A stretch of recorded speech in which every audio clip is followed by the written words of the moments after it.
Bendiciones, queridos hermanos, queridas hermanas. Estamos todavía en la segunda unidad del curso, segunda parte. En la semana anterior hemos hablado sobre lo que es la crítica textual, la crítica lingüística y la crítica literaria. Ahora vamos a continuar y Dios mediante cerrar esta unidad. Comenzamos entonces a hablar con la crítica de las formas, ¿no? La crítica de las formas.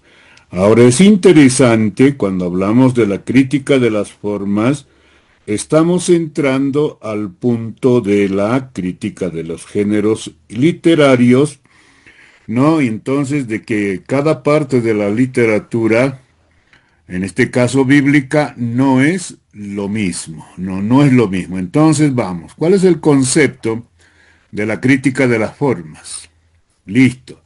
Brega con este periodo entre el acontecimiento y la escritura. Claro, cuando sucedieron las cosas, no se escribieron enseguida. O cuando Dios habló, no se escribió enseguida. Entonces tiene que ver con todo esto la crítica de las formas, ¿ok? Se refiere a este concepto, es muy importante, se refiere a las diversas formas literarias. Así que entonces tú tienes en la Biblia, tienes ley, tienes historia, tienes evangelio, tienes profecía, tienes epístolas, tienes, am, a ver, ya mencionamos los hechos de los apóstoles, entonces cada poesía, no lo mencionamos, entonces tienes diversas formas literarias, entonces uno tiene que ahora entender, acercarse a esas formas literarias de la manera debida. No podemos querer interpretar nosotros los evangelios como si fuesen leyes, ¿no es cierto? Entonces, eso es el punto que nosotros tenemos que tomar muy bien en cuenta. Escritos diferentes tienen formas diferentes. Claro que sí. Incluso dentro de la poesía, si alguien pregunta y dice, a ver, ¿cuál es la poesía lírica? La poesía lírica se caracteriza por el canto, o en otras palabras, para cantar. Entonces, dentro de ahí entrarían salmos y cantares, ¿no es cierto? Ahí. ¿Y cuál es la poesía sapiencial? Entonces, ahí entraría lo que nosotros conocemos como Job, ¿no? Conocemos como Proverbios, Eclesiastés, entonces eso entraría, incluso ahí pondríamos, ¿no es cierto? Lamentaciones, que también es parte de la poesía, y así. Y una cosa importante acá, la poesía no está limitado a los libros que conocemos con ese nombre, poéticos, sino te va a aparecer en cualquier otra parte de la misma palabra de Dios. Entonces uno tiene que estar atento, no es que exclusivamente sea ahí o esté ahí, solamente ahí la poesía. No, no, no, no. Entonces tenga mucho cuidado. Por ejemplo, de manera rápida vamos ahí a ver al Génesis capítulo 4, ¿no es cierto? Ahí, después de la caída y después de todo lo que la vida continúa en Génesis 4, 23, comenzando con el 22, 23, 24, por ejemplo. A ver, voy a leerlo rapidito, dice, ¿no? Y Sila también dio a luz a Tubal Caín, artífice de toda obra de bronce y de hierro, y la hermana de Tubal Caín fue Naama, dice, ¿no? Y dijo Lamec a sus mujeres, Ada y Sila, oíd mi voz, mujeres de Lamec, escuchad mi dicho, que a un varón matare por mi herida y un joven por mi golpe. Si 7 veces será vengada Caín, Lamec, en verdad 70 veces 7 lo será. Ahora, independientemente de lo que está diciendo este texto, que esas expresiones están en poesía. Ahí están en poesía. Entonces, ahí me encuentro con poesía. Y eso es lo que a menudo va a ocurrir en nuestro recorrido por la palabra del Señor. Entonces tenemos que tener muy bien en cuenta. Escritos diferentes tienen formas diferentes y por lo tanto requiere una interpretación diferente. Entonces vamos. Descripción de la variedad. Hay variedad. Un ensayo difiere en forma de un poema. Claro. Alguien pregunta, entonces, ¿acaso hay en la Biblia ensayo? Bueno, yo me atrevo a decir que sí. ¿Por qué? Porque un ensayo se caracteriza por lo muy personal. Y una de las epístolas de Pablo, Filimón, es muy personal. Y muy breve, un punto de vista muy personal. No es que no tenga teología, lo tiene, pero ahí prima o sobresale lo que es la forma personal. Entonces ahí un ensayo. Entonces difiere en forma de un poema, no es igual, así que no puedo querer interpretar igual. La ley difiere de un salmo, claro que sí, no es lo mismo. Entonces, porque la ley es mandato, los salmos son más oraciones y alabanza, obviamente. En la ley directamente habla Dios. En los salmos habla el salmista acerca de Dios y acerca de su palabra. Entonces son distinciones que yo tengo que tomar muy bien en cuenta. Los evangelios no son los registros de Jesucristo. Claro, ni una palabra probablemente se ha escrito en ese tiempo o se escribió, al menos no la conocemos, pero los evangelios que tenemos se han escrito 30 años, 40 años, 50 años después de que Cristo había regresado al Padre. Entonces, la situación, el momento es totalmente distinto y eso es lo que sí o sí se tiene que tomar en cuenta. Se puede hablar de doctrinas como tradiciones. Claro, se puede hablar, cuidado. No, hablar de doctrinas como tradiciones. Entonces, uno tiene que estar atento a esas situaciones, ¿no es cierto? Que tiene que ver con la variedad. Hay géneros dentro de los géneros. Eso es lo que les decía hace rato, ¿no? Hay géneros dentro de los géneros. De pronto tú vas al libro de Job, te encuentras con el primer capítulo que es prosa, o sea, narración, nada más. Pero a partir del capítulo 3 comienza todo en poesía. Llegas al final, capítulos 40 en adelante, creo, si no estoy equivocado, igual está en prosa. Entonces te vas a encontrar con géneros dentro de géneros, básicamente. Entonces, métodos de la crítica de las formas. ¿Qué se hace? Entonces, el método de Amdersding, ¿no es cierto? Identificar las unidades, medirlas y entenderlas.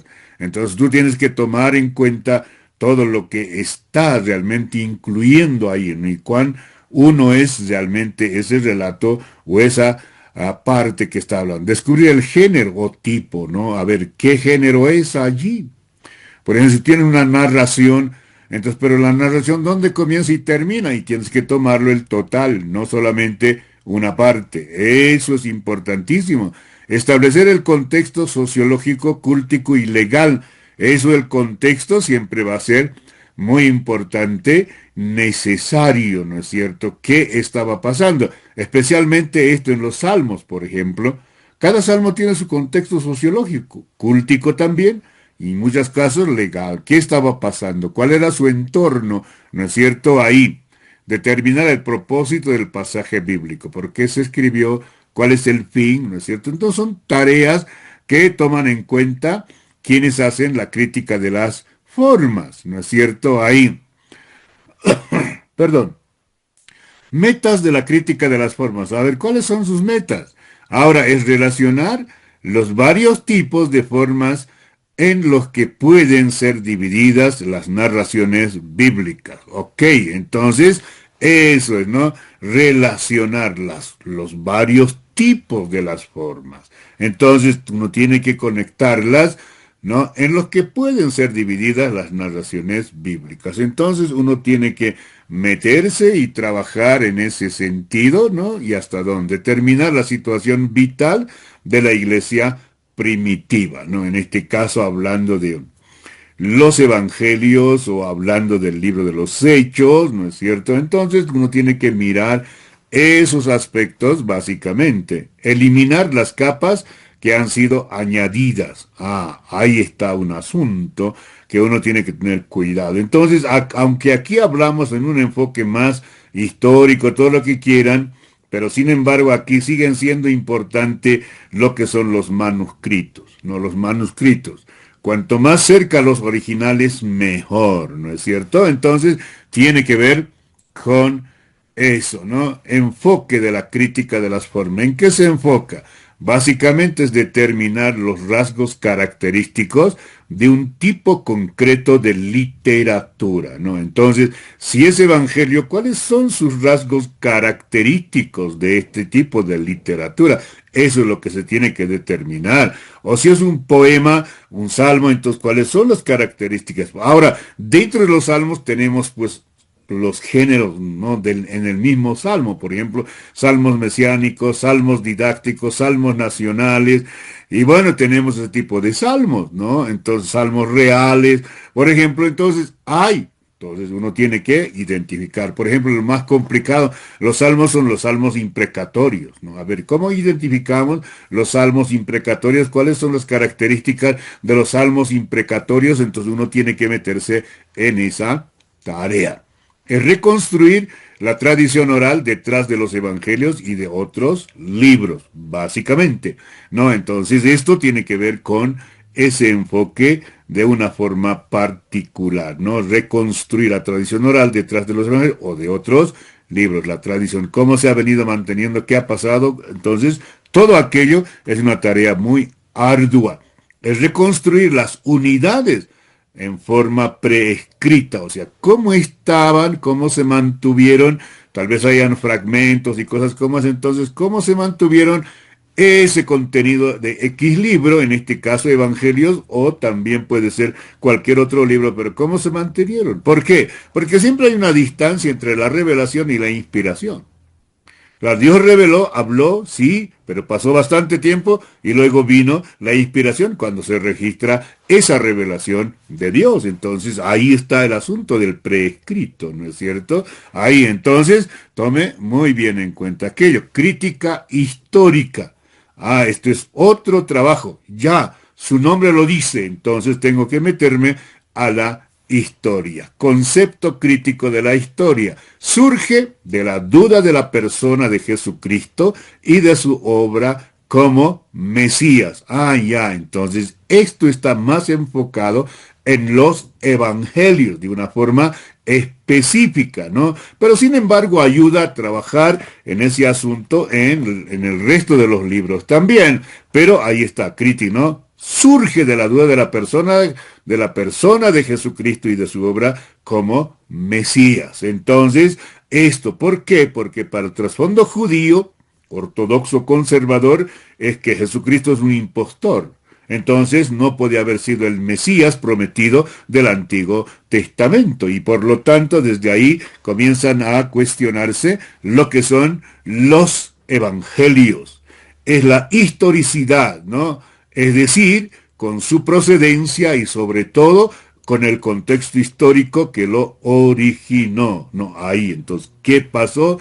Si verdad fue aquello, porque aquí hay una cuestionante. Como los evangelios se escribieron años después de que Jesús ya había regresado al Padre, entonces ellos dicen, no, aquí están hablando de otro Jesús, aquí no se está hablando del Jesús histórico, no. Entonces, ahí es donde viene esta discrepancia y entonces ahí es donde uno tiene que entrar a la crítica histórica o poner en práctica la crítica histórica, ¿no? Ahí.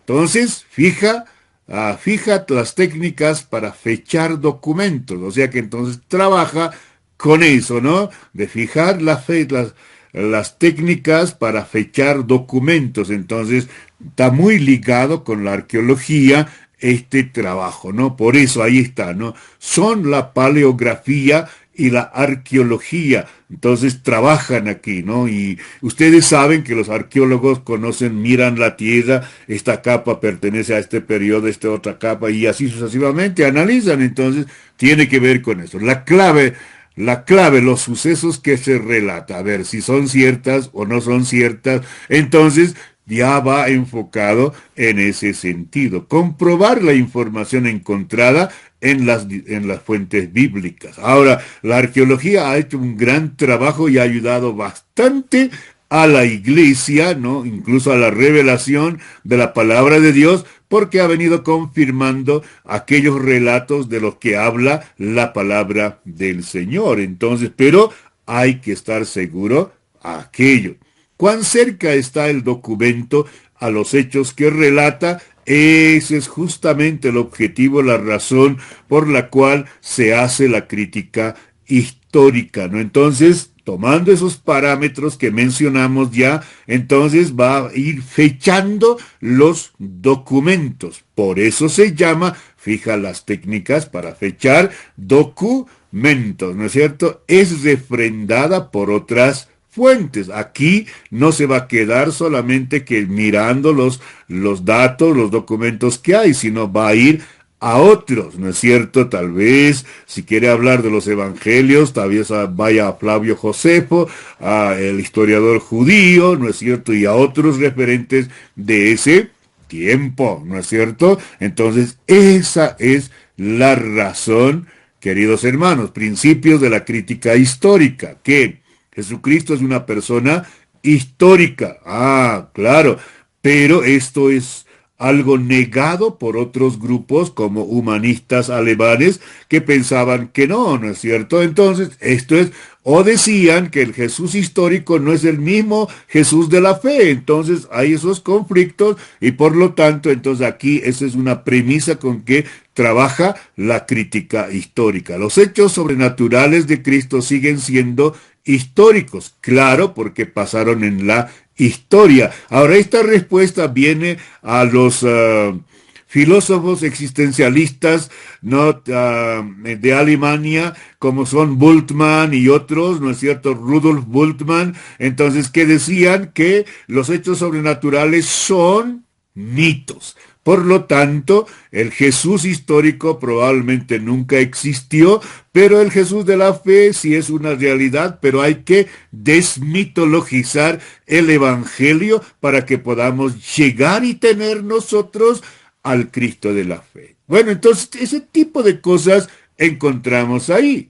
Ahora, Jesucristo no solo es hombre, sino también Dios. Esto es la otra premisa que uno tiene que tomar en cuenta cuando quiere hacer crítica histórica. No es algo que por el cual él se va a ir por la tangente y querer poner todo en duda. No, no, no estamos hablando de esa forma, sino es de validar, ¿no es cierto?, de que realmente sea documentado. Jesucristo es verdadero Dios y la vida eterna, básicamente. Entonces, con estos principios en mente o conscientes de estos, hace el crítico esto de la crítica histórica. Entonces, tomemos muy bien en cuenta. Objetivos de la crítica histórica, ¿cuáles son? Es demostrar con hechos históricos palpables que Jesucristo es Dios. Básicamente, eso, ¿no? Ahí. La tarea importante de la crítica histórica es comprobar la información encontrada en las fuentes bíblicas, hacer que sea veraz, que no esté dejando dudas de ningún lado, porque eso es lo que a veces empaña el asunto y la predicación del Evangelio. Es mostrar el todo de los hechos. Listo, entonces con eso en mente se va a hacer y trabajar la crítica histórica. La crítica de la tradición, esto es otra de las maneras, ¿no? La tradición, la crítica de la tradición. Concepto, es la historia de la transmisión de las tradiciones. La historia. Ahora, usted sabe que en el andar, en el caminar, ¿no es cierto?, la iglesia o la institución crea tradiciones. Y muchas veces las tradiciones van pasando, ¿no?, tras generación y al final parece que ya ocupan el lugar de mandamiento o de la palabra del Señor. Entonces aquí esto se enfoca ahí, ¿no? La crítica de las tradiciones. A ver qué es lo que está pasando. Es conocer qué cambios sufrió la historia en el proceso de la repetición. Porque antes de escribir usted tiene que recordar los diferentes libros de la Biblia. Tuvieron que pasar bastante tiempo, ¿no es cierto? Tuvieron que acontecer varios años. No es que en cuantito habló Dios, se escribió, ¿no es cierto? No es que directamente escribieron, aunque eso parece que sucede con el Apocalipsis, ¿no es cierto? ¿Por qué? Porque eso es lo que dice el texto. Pero en todos los casos no es que sucedió así. Por lo tanto, entonces, ¿cómo se mantuvo esa revelación de Dios? Oralmente repitiendo, claro, pero ¿qué cambio sufrió? Eso es lo que siempre sucede. A veces se quita o a veces se añade o a veces se olvida o a veces se excede. Entonces son cosas. Entonces el crítico ahora aquí tiene que seguir trabajando en ese sentido, ¿no? Al final dejar aquello que no era parte de la revelación de Dios. Es un acercamiento más bien diacrónico, ¿no es cierto? Eso. Entonces tiene que trabajar en ese sentido el que va a hacer crítica de la tradición. Características del trabajo de la crítica de la tradición. Muy bien, con trozos y tradiciones que acompañaron al pueblo de Dios, ¿no? Ahí, una de las críticas que se ha hecho a los evangelios es, ¿no?, que la iglesia ha inventado aquello. La iglesia es la que ha gestado toda esa documentación de la vida y teología del ministerio de Jesucristo. Eso es lo que se lanza, ¿no es cierto? ¿Por qué? Porque en el tiempo de Cristo no se escribió nada. Entonces ahora aquí hay que trabajar en ese sentido, ¿no? Con los trozos, partes, tradiciones que acompañaron. A ver, ¿cuáles son? ¿Cuáles no? ¿No? Fueron recontadas, enriquecidas con las nuevas experiencias históricas. ¿Qué pasó? ¿No es cierto? Entonces uno tiene que hacer ese trabajo. Y si hay algunas cosas que están extras, aunque fuesen muy buenas, uno tiene que estar dispuesto a dejarlas de lado. No es que fueron malos en un principio, pero que no pueden ser sustitutos de la palabra del Señor. Un relato fue evolucionando hasta llegar a su redacción final. Eso es lo que se dice, ¿no? Pero sin embargo, la verdad, el querigma, como dicen, siempre va a estar ahí. Entonces, este es el objetivo de querer encontrar aquello. Objetivos de la crítica de la tradición. Muy bien. Seguir el desarrollo de un relato desde el momento que se dijo hasta cuando fue escrito. ¿Qué pasó en ese tiempo?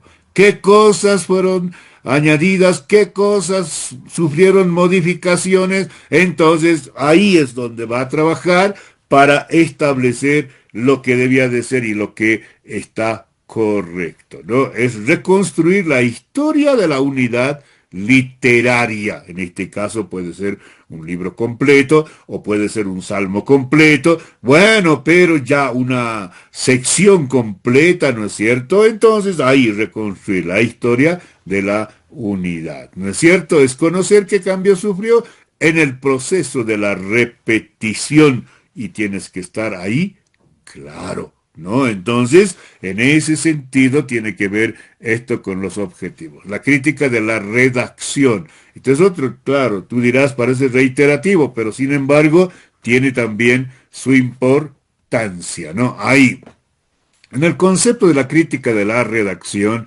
es determinar cómo el compilador de un libro bíblico utilizó sus fuentes. ¿Qué fuentes utilizó? ¿O fue directamente como Juan una revelación de Dios, no es cierto? Incluso el Apocalipsis se puede preguntar, pero en ese tiempo habían más literatura apocalíptica que el único Apocalipsis. Entonces, obviamente que son extra bíblicas, ¿no es cierto? Sí, pero las habían, había un formato de ese tipo de literatura, ¿no es cierto? Entonces, ahora aquí tiene que ver entonces con el asunto de las fuentes. Intenta poner las formas juntas en el sentido de que demuestren cómo un editor dio la forma, ¿no es cierto?, a la forma final, cómo dio. Entonces ahí, ¿no? Entonces se valió, recogió, ¿no es cierto? Y ahí tú puedes recordar lo que está diciendo Lucas cuando Lucas escribe su evangelio que lleva su nombre, entonces él dice así, ¿no? En los primeros versículos, ¿no? Ahí dice ah, que él escribe el evangelio, no es el único. Dice que muchos han tratado de poner en orden las cosas que entre nosotros han sido ciertísimas, dice, ¿no? A mí me ha parecido también escribírtelas después de haber investigado con diligencia, ¿no es cierto? Entonces todo lo que ha acontecido. Entonces ahí está diciendo. Entonces que Lucas fue a las fuentes, habían fuentes. Entonces eso es lo que también se tiene que tomar en cuenta en esto de la crítica de la redacción. Pero hay que tener cuidado en este asunto, ¿no? La perspectiva bíblica. Por favor, los agiógrafos no son simples colectores de tradiciones, esta es la advertencia en esta parte, en esta crítica. Porque entonces, si nosotros aceptamos eso, ¿no es cierto?, de que recogieron nomás de aquí, de allá, las fuentes de las fuentes, entonces eso es lo que han puesto. Entonces, no creo. Al final, Dios habló, como dice Hebreos, ¿no es cierto?, 1:1, Dios habló de muchas maneras y por el Hijo Dios habló. Entonces esa revelación está ahí de Dios, entonces eso es lo que se ha registrado básicamente, y no es una colección de fuentes únicamente tampoco, ¿no? El Espíritu Santo inspiró a los agiógrafos, ya hemos dicho que agiógrafos es escritores santos, a dar una respuesta correcta al problema que ocurrió en las iglesias de la época. Claro, entonces este es otro elemento a tomar muy bien en cuenta en esto de la redacción. El Espíritu Santo inspiró, por favor. Así que no es solamente un producto de las fuentes y cosas como esas, ¿no? Hay un peligro que tenemos que también estar conscientes de aquello. Nos concentra en el mensaje teológico espiritual del pasaje. Claro, por estos dos hechos que mencionamos, básicamente. Entonces, por eso es importante que uno vaya tomando en cuenta y en serio estos aspectos, ¿no? Ahí. El objetivo de la crítica de la redacción, ¿cuál es? Intenta determinar el punto de vista teológico del escritor. O sea, por eso al final decíamos en el mensaje, ¿no? A ver, ¿cuál es el punto de vista al punto de vista teológico del escritor? ¿Qué es lo que está para comunicar? ¿Qué es lo que está teniendo en esencia ese escrito, ¿no es cierto? Entonces ahí es donde tenemos que nosotros tomar muy bien en cuenta. Y esto nos va a llevar a un desafío terrible en el libro de Proverbios, porque recuerden que son colecciones, ¿no es cierto? Y son de diversos autores, no es solo de Salomón. Uno tiene que tener mucho cuidado en ese sentido. Entonces, aquí, ¿qué es lo que está enseñando? ¿Qué es lo que está definiendo? ¿Qué es lo que está hablando acerca de Dios y de las cosas de Dios? ¿Cómo lo está diciendo? Eso realmente va a ser muy importante. Es ver ¿cuál fue el objetivo de los compiladores? ¿Cuál fue? ¿Para qué escribieron? ¿Con qué propósito? ¿No es cierto cuál fue su objetivo? Entonces eso nos va a ayudar a determinar muchos otros aspectos que van a ser de gran ayuda en la exégesis de la palabra del Señor. Es ver qué omitió y qué añadió y cuál fue su sesgo propio, aporte propio, ¿no es cierto? Vuelvo a citar Lucas, cuando está diciendo Lucas, ¿no? Muchos han tratado de poner en orden las cosas que han sido ciertísimas, por un lado. Yo he investigado, y entonces ahora, después de investigar, te escribo esto por orden. Ok, lo que está diciendo, sí, he visto las fuentes, he ido a las fuentes oculares, todo aquello, pero por favor, el evangelio que escribo no es una repetición de nada, sino aquí traigo mi propia, mi propio encuentro, ¿no es cierto?, de lo que haya sido la vida y el ministerio de Jesucristo. Entonces, tomemos muy bien en cuenta. Ahí vamos, crítica de las religiones comparadas. Esto. El estudio de la religión hebrea cristiana en términos de historia de las religiones. Entonces, ¿qué pasó? si lo ponemos la fe cristiana, hebreo-cristiana, eso es básicamente, no tanto el Antiguo como el Nuevo Testamento, hebreo-cristiana, entonces si lo ponemos a la luz de las otras religiones o al revés, entonces, ¿qué? ¿No es cierto? Entonces también se puede hacer ese tipo de crítica. Entonces ahí es donde nos está diciendo, ¿no? Es la aplicación del principio de la analogía a la religión bíblica. Cuidado, ¿no? En eso tenemos que ser cuidadosos, pero sí, esto es la manera como se hace esta crítica literaria. Estudia la religión hebrea como una de las muchas religiones del cercano Oriente. Entonces ahí, por eso el punto anterior habla de un principio de la analogía, pero cuidado, no, eso puede traernos problemas, pero se puede hacer esta forma de crítica, ¿no es cierto? Ahí. El Jesús histórico debe ser descrito en términos de un ambiente religioso. Claro, no podemos llevarlo a un ambiente político, no podemos llevarlo a un ambiente sociológico o social, mejor dicho, únicamente. No, ni ideológico. Una vez un marxista, un socialista, dijo, no, Jesucristo fue el primer comunista, Jesucristo fue el primer socialista, así, ¿no es cierto? Sí, suena aceptable, ¿no es cierto? Pero sin embargo, este es el ambiente donde uno tiene que entender a Jesucristo. Ahora, la teología del Nuevo Testamento particularmente es cristológica. Cristología debe estar en un ambiente religioso. Claro que sí. Entonces no podemos querer llevarlo a otros ambientes, ¿no es cierto? Hoy en día, por ejemplo, un religioso, ¿qué hace?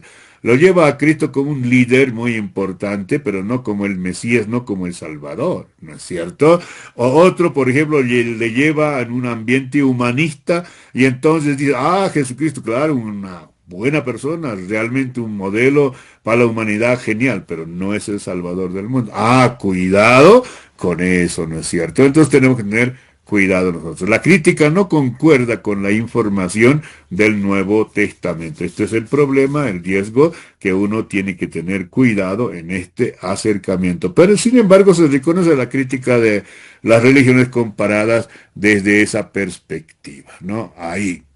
Para ir cerrando esta parte, por favor, entonces, queridos hermanos, hermanas, la fe evangélica demanda una metodología crítica en la reconstrucción del aspecto histórico del proceso de la revelación. Entonces, para eso trabajamos, ¿no? Un aspecto para el proceso de la revelación. Lindo hubiera sido Dios en un momento ha hablado todo ya de una entregado, pero no fue así, sino que tomó, pues usted sabe, como a ver, 15, otros dicen 16 siglos ya, entonces la revelación, pues, en que Dios habló se ha tomado por lo menos unos 1600 años. Imagínate eso, ¿no es cierto? Entonces, ahora con este trabajo, que obviamente surge con aquellos que no estaban de acuerdo con la Biblia o Jesucristo o la revelación, ¿no es cierto? Entonces ahora esos mismos elementos nos ayudan a nosotros para confirmar, para validar, para hacer que la palabra de Dios sí es realmente palabra de Dios. ¿Por qué? Porque es verificable,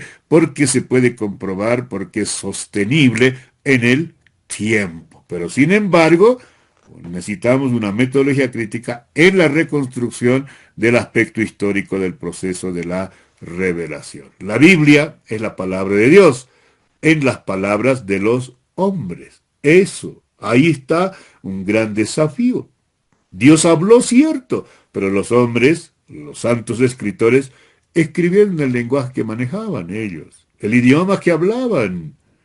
Claro, bajo la inspiración del Espíritu Santo. Entonces, por eso se dice esto que ustedes están viendo. La Biblia es la palabra de Dios en palabra de los hombres, ¿no es cierto? Un examen crítico adecuado no significa criticar la palabra de Dios.